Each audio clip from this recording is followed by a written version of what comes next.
Hi, welcome to this session of Indian Evidence Act 1872. In this video, we will be discussing only section 33. In the last video, we had discussed section 32 and its subclauses 1 to 8, including the dying declaration. Now, remember that we have been discussing the relevancy of facts, which is given from section 6 to 55. Certain facts are relevant under certain circumstances. So we are now discussing on that. Before going into the section, let me tell you that in any court always prefers the best evidence, the direct evidence. That means the witness should depose before the court. Witness should come personally, get into that witness box and give testimony or deposition. But it is not always possible. So we have discussed several such situations where it is not possible. In section 33, the statements or the deposition which is given by a witness in an earlier legal proceeding will be admissible in the subsequent legal proceeding or the later stage of the same proceeding under certain conditions. There are 3 provisos and 5 conditions. Now I will simplify it. Suppose Mr. X was a witness in a criminal case. During the committal proceedings in the magistrate court, Mr. X had given the statement on behalf of the prosecution. Prosecution is always the state in criminal cases. And later on, when the proceeding has been committed to the trial court for trial, there, when Mr. X was summoned to give statement, to give deposition, he is not available. So now the question is, how will we proceed further? How to take his statement?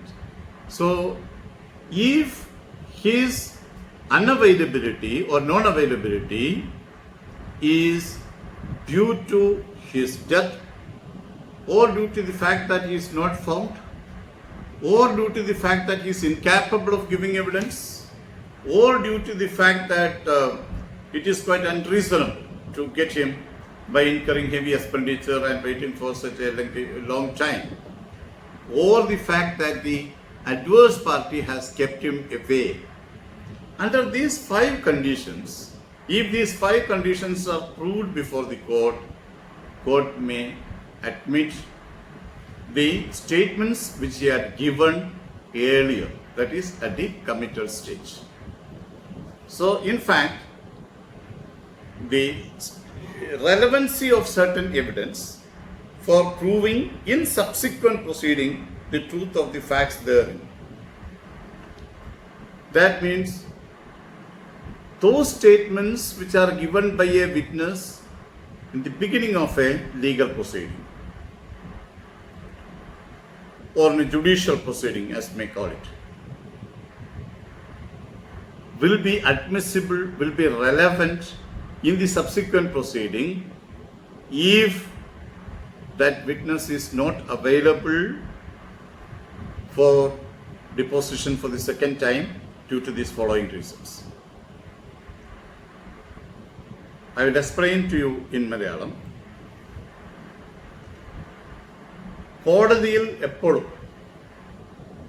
തെളിവുകൾ direct evidence ആയിട്ട് തന്നെയാണ് വേണ്ടത്.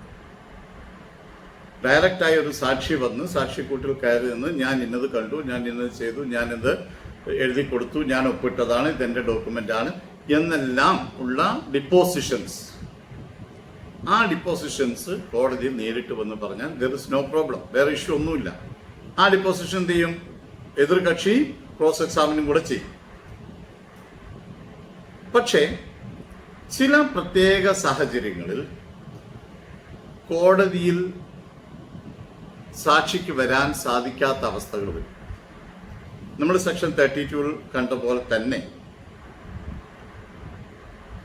സാക്ഷി മരണപ്പെടാം, അയാളെക്കുറിച്ച് യാതൊരു വിവരങ്ങളും ഇപ്പൊ അറിയുന്നുണ്ടാവില്ല, അയാൾ ജീവിച്ചിരിപ്പുണ്ടോ മരിച്ചോ എന്ന് അറിയില്ല, not found, either dead or not found or incapable of giving evidence എന്ന് വെച്ച് കഴിഞ്ഞാൽ അയാൾക്ക് എന്തെങ്കിലും കാരണവശാൽ incapability can be due to various reasons, may be infirmity, may be bedridden, may be various other ഇൻകാപ്പബിലിറ്റി.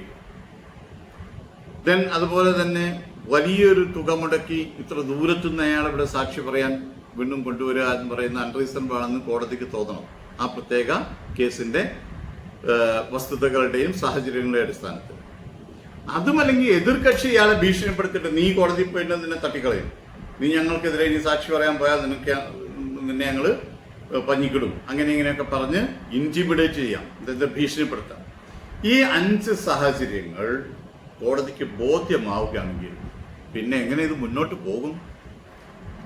അപ്പോൾ ഇതിനു മുമ്പ് ഇദ്ദേഹം കൊടുത്തിട്ടുള്ള സ്റ്റേറ്റ്മെന്റ്, ഇതേ കേസിൽ ഇതേ പാർട്ടികൾ തമ്മിലുള്ള ഇതേ കേസിൽ ഇതിന് മുമ്പ്, അതായത് കമ്മിറ്റൽ പ്രൊസീഡിങ്ങിന്റെ സമയത്തും മറ്റും ഈ സാക്ഷി കൊടുത്തിരിക്കുന്ന ആ മൊഴികൾ ഇവിടെ സബ്സിക്വന്റ് ആയിട്ട് സ്വീകാര്യമാണ്, അത് റെലവന്റ് ആണ്.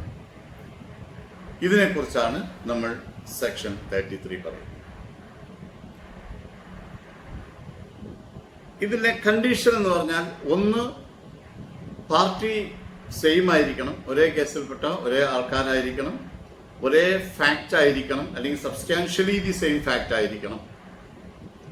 പിന്നെ അന്ന് അഥവാ ആദ്യം സ്റ്റേറ്റ്മെന്റ് കൊടുത്ത സമയത്ത് ഇദ്ദേഹത്തെ ക്രോസ് വിസ്താരം ചെയ്തിരിക്കണം. ക്രോസ് വിസ്താരം ചെയ്തിട്ടില്ലെങ്കിൽ തന്നെ മറുകക്ഷിക്ക്, അതായത് ഓപ്പോസിറ്റ് പാർട്ടിക്ക് ഇദ്ദേഹത്തെ ക്രോസ് വിസ്താരം ചെയ്യാനുള്ള അവകാശവും പിന്നെ അവസരവും ലഭിച്ചിരിക്കണം. ഇത് റൈറ്റ് ആൻഡ് ഓപ്പർച്യൂണിറ്റി എന്നാണ് പറയുന്നത്. റൈറ്റ് ഓർ ഓപ്പർച്യൂണിറ്റി എന്നല്ല, right and opportunity of cross exam. ഈ മൂന്ന് കാര്യങ്ങളാണ് ഇത് പ്രൊവിസീവായിട്ട് വരുന്നത്. അതായത് സെയിം പാർട്ടി ആയിരിക്കണം, സെയിം കേസ് ആയിരിക്കണം, അല്ലെങ്കിൽ സബ്സ്റ്റാൻഷ്യലി സെയിം ഫാക്റ്റ് ആയിരിക്കണം, and the party should have been given the opportunity and right of cross examine. Why the opportunity and right of cross examine? Because right of cross examinations invariably be there, but in some cases, even if there is a right, it is not necessary that the party or the counsel for the party avails that opportunity. Suppose during the committal proceeding, if cross examination was not done by the defense counsel, then that means his chance of cross examination is over, because he had the right, he was given the opportunity, you can cross, he said no cross. That means that becomes final, that statement. Then that statement of the witness will be relevant and admissible in the subsequent proceeding. Now, how it happens? As I told you earlier, that direct evidence is the first choice. If direct evidence is not available, under certain circumstances, the witnesses, their statements will become admissible. And here section 33 says that those statements which are given in a previous judicial proceeding, depositions given in a previous judicial proceeding, will become relevant in the subsequent proceeding under 5 circumstances. What are the 5 circumstances? 1, either when the witness is dead, or when he is not found, or when he is incapable of giving evidence. Incapability may be due to various reasons, as I explained to you, maybe due to infirmity, due to poor health, due to insanity, due to various reasons. But always remember that court should be satisfied about all these conditions, the inabilities or the incapacity to depose before the court personally. What are the reasons or what are the circumstances under which the witness cannot come? Whether it is dead, whether it is unformed, whether it is incapable of giving evidence, or whether he is in such a faraway place that he cannot be brought here without unreasonable expenditure, or whether the opposite party has kept him away, or opposite party has kept him away from giving evidence. Under these 5 circumstances, if the court is satisfied that one of these circumstances is satisfied, if the court feels that, if the court is convinced that these conditions exist, then only section 33 will be invoked. And that is applicable only when the parties are the same, issue is same or substantially the same, and the witness had the right and opportunity of cross-examining. These are the 3 provisos. So this is all about section 33. Now in the next video we will cover from section 34 to 38. Very simple.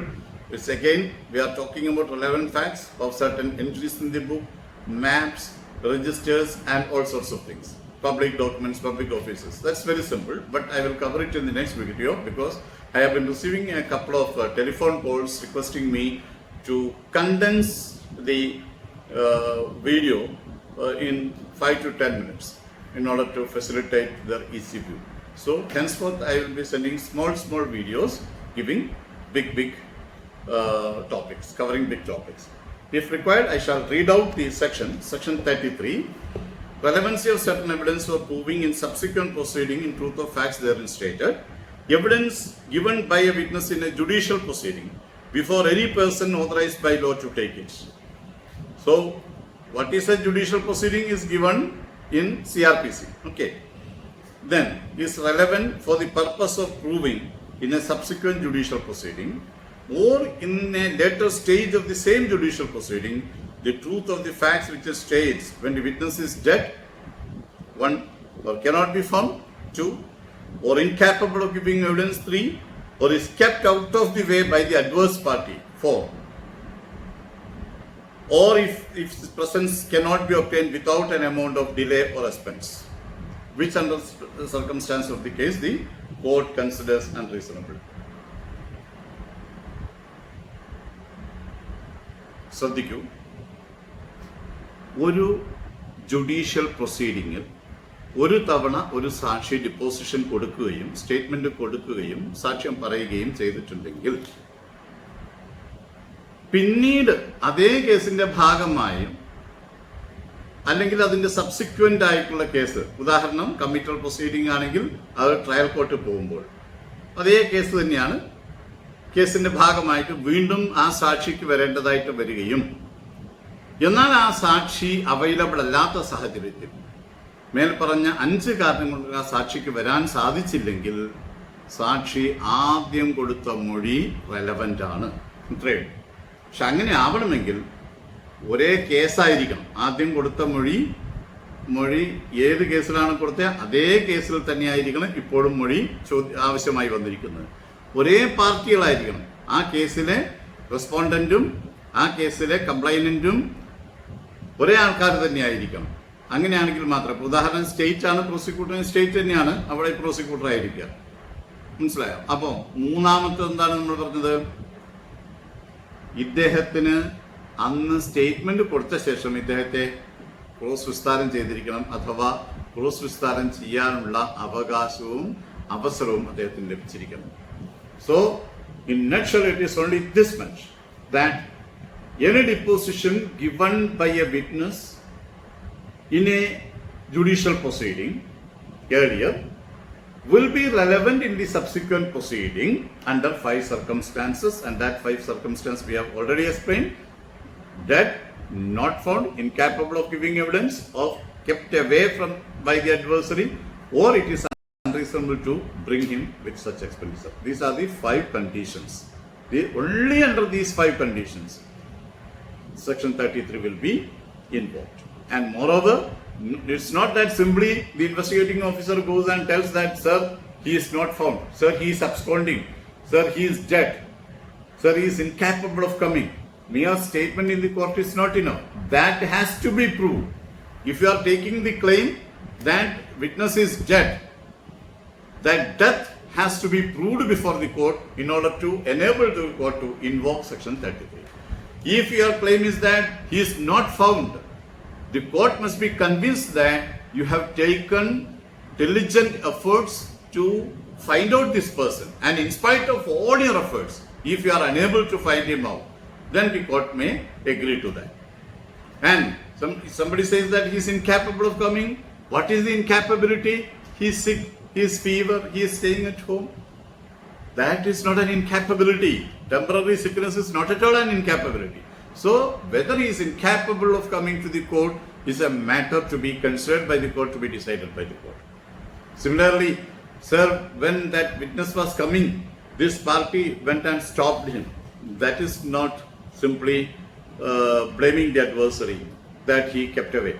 So, whatever be the reasons that you are taking, that you are citing, that you are claiming before the court in support of the non-availability of the witness, then that fact has to be proved before the court, and only the court will invoke Section 33. Am I right? And 3 provisos are: 1, the parties should be the same; 2, the fact in issue should be substantially the same; and 3, he should have been given the right and opportunity to cross-examine. This is all about Section 33, and I hope you have understood it.